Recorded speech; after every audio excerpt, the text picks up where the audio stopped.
Dark Souls é de uma trilogia, de uma franquia bem conhecida que você já deve ter jogado se você clicou nesse vídeo. Mas talvez você tenha entendido primeiro da sua trilogia meio errado. Já que Dark Souls 1 não é sobre necessariamente, ou melhor, para ser mais específico, a trilogia não é sobre exatamente desistir. Esses 3 jogos, eles têm como mensagens e visões próprias, coisas bem diferentes do que a gente costuma ver as pessoas falando, já que normalmente as pessoas internalizam seus próprios problemas dentro de uma coisa. Por exemplo, tem muitas pessoas que veem os seus próprios problemas de sociabilidade em personagens da ficção, e por conta disso falam que a obra se trata disso, mas não necessariamente. Às vezes, o que a obra representa, na verdade, é algo que vem mais além e vem com um simbolismo bem específico, já que a arte é feita assim. Ela não é necessariamente algo que é definido, que tem uma mensagem por trás, entende? A mensagem que faz é você. Ela tem simbolismos, esses simbolismos são guiados a coisas bem diferentes. Eu vou dar um exemplo para ficar mais fácil. Se eu falar a palavra coração, o que você pode imaginar é muitas coisas diferentes, e não necessariamente o que você imaginar tá errado, porque a palavra coração é um simbolismo, ela traz os simbolismos de coração, e o conceito de coração pode representar muitas outras coisas. Uma pessoa realista, ela pode acreditar que o coração é a expressão do amor e ao mesmo tempo a coisa que te mantém vivo. Para um pessimista, talvez só o que te mantém vivo. E para um positivista, talvez aquilo que representa o amor. Entende que essas 3 visões, elas existem ao mesmo tempo na realidade, e se eu fizesse um coraçãozinho, um desenho de coração, qualquer um que visse esse desenho e tivesse uma dessas 3 visões, estaria correto de certa forma. E aí que tá o pulo do gato. Dark Souls é a mesma coisa, ele é esse coração. O que a maioria das pessoas olham e falam, esse jogo se trata sobre não desistir, sobre superar a depressão, sobre passar dificuldades, sobre a vida e tudo mais, não necessariamente está errado, mas é uma visão muito limitada do que esse jogo pode representar. Esse jogo é um jogo extremamente bem feito em sua essência, que vem de uma origem muito bem estabelecida. O Miyazaki, ele já tinha a idealização desse jogo há muito tempo.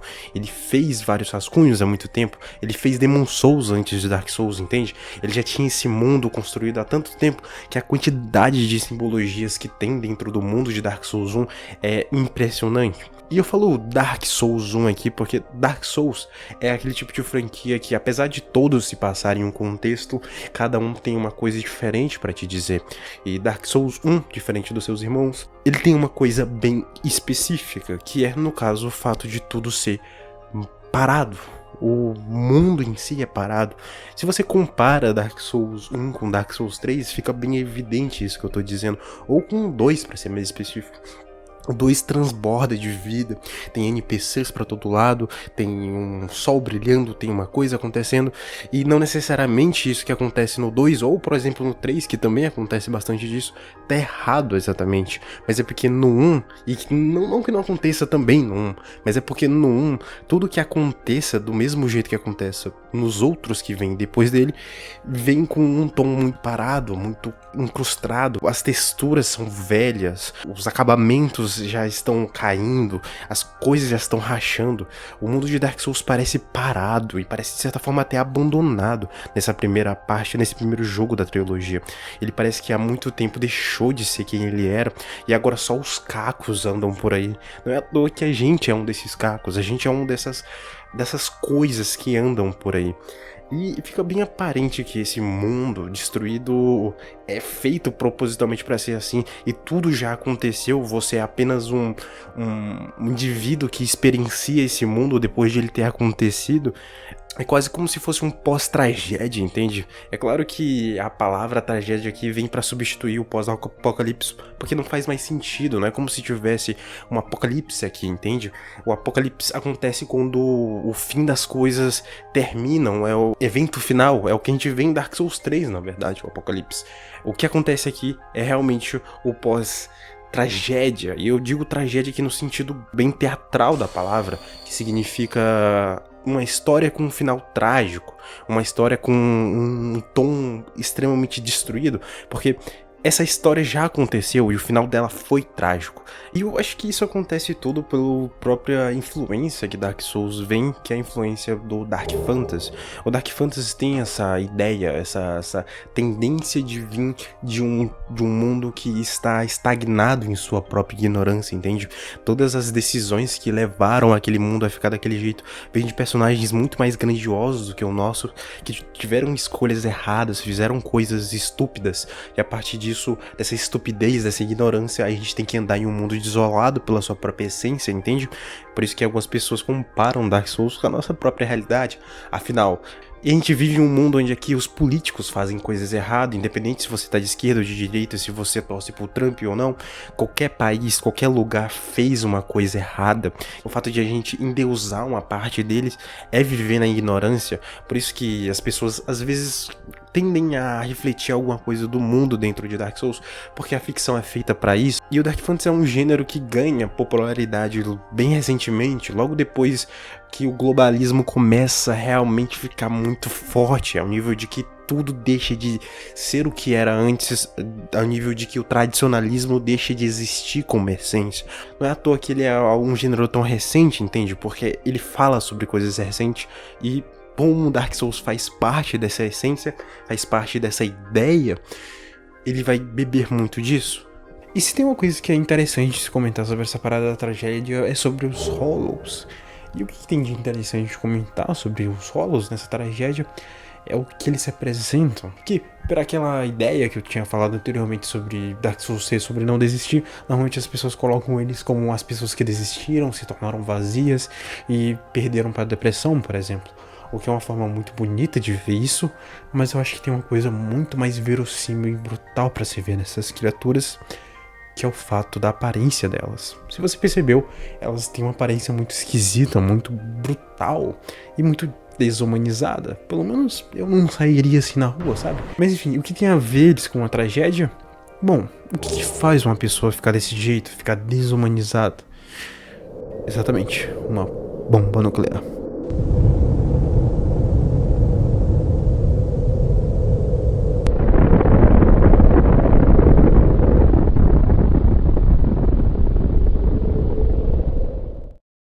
Se tem uma frase que é bem brutal sobre bomba nuclear, é o fato de que as pessoas que morrem na explosão são as agraciadas, porque as que sobrevivem à onda de impacto são as que realmente veem um inferno na Terra. Esses desenhos que eu tô mostrando não são de Hollows, são de pessoas que sobreviveram à primeira pancada da explosão nuclear e por sua vez desenharam o que viram. Esses são específicos de criança, que viram a seus pais, suas mães e seus conhecidos simplesmente derreterem na frente delas. Isso é o que uma bomba nuclear faz. Simplesmente não tem beleza aqui, entende? O que uma verdadeira tragédia faz com as pessoas? Faz as pessoas ficarem desumanizadas, carcomidas, igual os zumbis andando por aí. Isso não te lembra os Hollows? Eu sei que pode parecer uma ideia até um pouco equivocada e meio brutal, mas a gente tem que lembrar, o jogo é do Japão. Então, o fato de ele fazer referência à própria história não seria nada de impressionante, entende? E como você percebeu, o fato de Dark Souls ter essa ideia de uma tragédia, de algo que já aconteceu, viver em essência o que sobrou do mundo, é muito algo que se remete à própria história do Japão, que é, por sua vez, esmagado pelo globalismo dessa forma extremamente violenta. As pequenas aldeias sabem que vão deixar de existir, as aldeias tradicionais sabem que o globalismo em algum momento vai dominar elas, e isso talvez fale um pouco da persistência, da ignorância que alguns povos ainda têm dentro do universo de Dark Souls, tem de manter esse tradicionalismo. E eu digo tradicionalismo aqui, o tradicionalismo do fogo, entende? Que você deve acender o fogo, você deve manter ele vivo, mesmo sabendo que esse mesmo fogo te queima, te destrói. E isso é bem interessante, porque agora a gente pode falar de um dos personagens mais importantes pra série e pra esse vídeo, pra fazer sentido o que eu tô falando aqui, que é o próprio Gwyn. Ele vai exemplificar, ele vai juntar tudo isso em uma coisa só, para não parecer uma loucura, que é o fato de ele conversar sobre o que é a sociedade. O Gwyn é o conceito de sociedade dentro do universo Dark Souls. Antes de Gwyn chegar, não existia as coisas como a gente conhece. Ele vem de uma era tão primordial, onde que os dragões eternos viviam para sempre. E eles viviam felizes, viviam em sua essência. Até que finalmente um homem chegou e tentou lutar contra eles. Em um ato que, se você viu a história do jogo, você vai saber, o Sith, aquele dragão que a gente enfrenta, trai a sua própria espécie por inveja, e por conta disso Gwyn consegue derrotar os dragões, consegue criar um reino, consegue criar sociedade, consegue criar civilização. Com o advento da primeira chama, Gwyn pegou parte dessa primeira chama para si, se tornou poderoso para ela, e ele achou outros iguais. Ele dividiu essa chama por outros iguais que você conhece no jogo, você até matou eles. Ele também dividiu para uma outra pessoa bem particular de você mesmo. Ele dividiu para a humanidade. Na verdade, o Pigmeu Furtivo roubou essa parte da primeira chama e não foi dada exatamente pro Gwyn, mas ele não podia fazer nada demais, então ele aceitou, pelo menos de início. Só que a questão é, o que o Pigmeu Furtivo possivelmente pegou não foi a chama, mas foi as brasas da chama, o que sobrou dela. Talvez seja por isso que em Dark Souls 3 a gente se chamam de brasas, a gente chamou de acendidos, porque talvez a gente sempre veio de lá para começo de conversa, entende? Mas enfim, isso é apenas uma teoria. De qualquer forma, nesse primeiro jogo, isso vai representar uma coisa bem importante, que é o fato de que antes da sociedade chegar, antes mesmo de tudo começar, antes de São Paulo se tornar o segundo inferno na Terra, e antes mesmo de começar a fuder a camada de ozônio, existe uma coisa que estava aqui antes de nós, antes mesmo do primeiro ser humano pisar, que é a natureza, a selvageria. E na selvageria e na natureza não existe lei, não existe essa distinção de certo e errado, não existe essa parada de colocar lei às coisas. E isso é importante por um motivo nessa comparação de Dark Souls, que é o fato de que Gwyn, ou em outras palavras, a civilização, vem para exatamente contrapor a isso.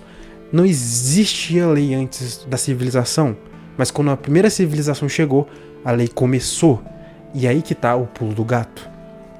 Gwyn representa essa civilização, representa exatamente essa ideia de um rei que se tornou poderoso o suficiente para colocar leis nas pessoas. Não existia lei antes do Gwyn, entende?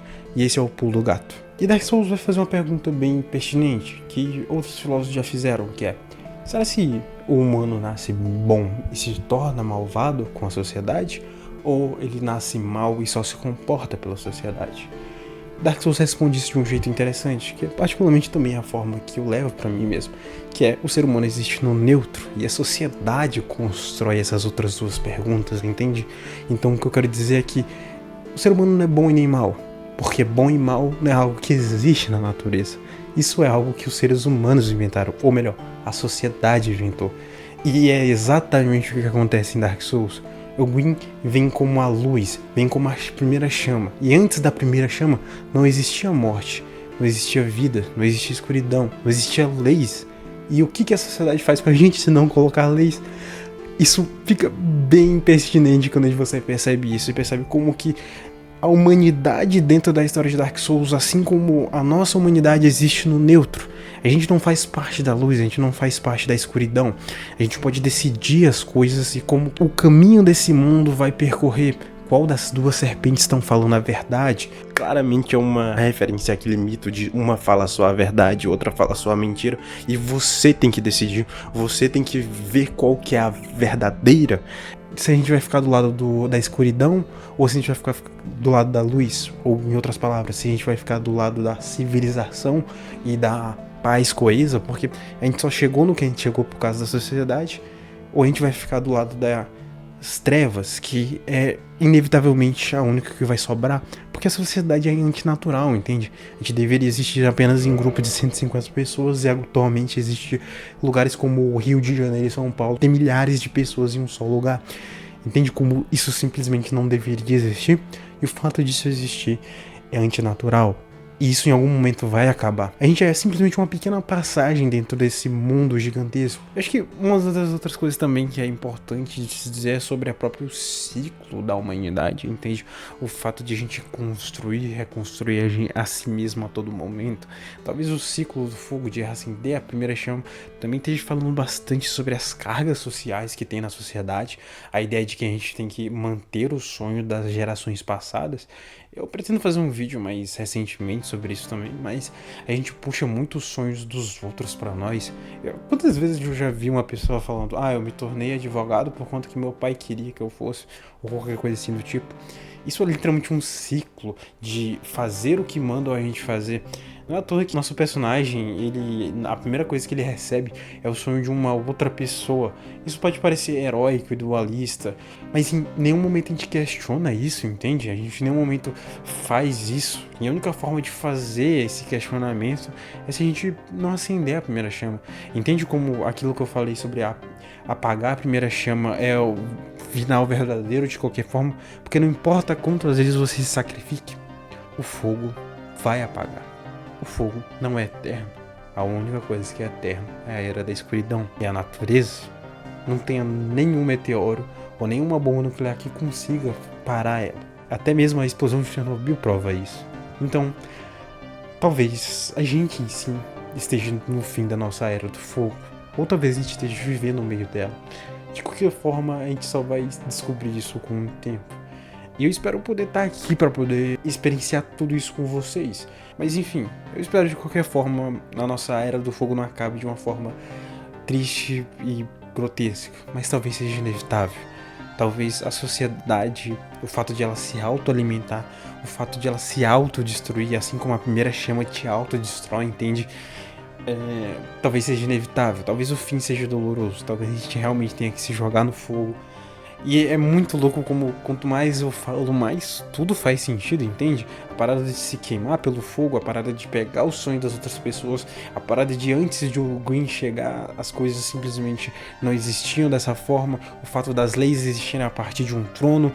Tudo isso tá tão amarrado em um ciclo tão específico que eu tenho certeza que o Miyazaki não fez isso de propósito, entende? É quase impossível ele ter feito essa parada de propósito. Eu acho que, sim, ele queria falar sobre autossuperação e talvez o que ele queria na verdade falar não é sobre autossuperação, mas de superar e conseguir sair dessas amarras da sociedade e se tornar alguém melhor por conta de si mesmo. Daquela parada de fugir do sonho japonês de ser o que você é por conta de que mandaram você ser. Porque se você não sabe, a sociedade japonesa é extremamente rígida com essa parada de sonhos e de se tornar alguém importante no mercado de trabalho. E talvez isso seja refletido nesse jogo. E por isso que talvez ele tenha tantas marcas criativas. Ele mistura muita coisa. É o ciclo da vida e morte, da escuridão e luz, o Ouroboros, entende? Tudo isso é uma loucura. Mas assim como o Ouroboros existe na nossa realidade e representa o nosso ciclo, talvez tudo esteja acabando. Mas em algum momento retorne de novo. Não tem como eu saber. Afinal, eu sou só um desses peregrinos, só um desses Echelons. E eu espero que você tenha me escutado até aqui. De qualquer forma, isso é só uma teoria esquisita. Muito obrigado por me acompanhar. Eu sou o Perfil de Perfil. E até mais.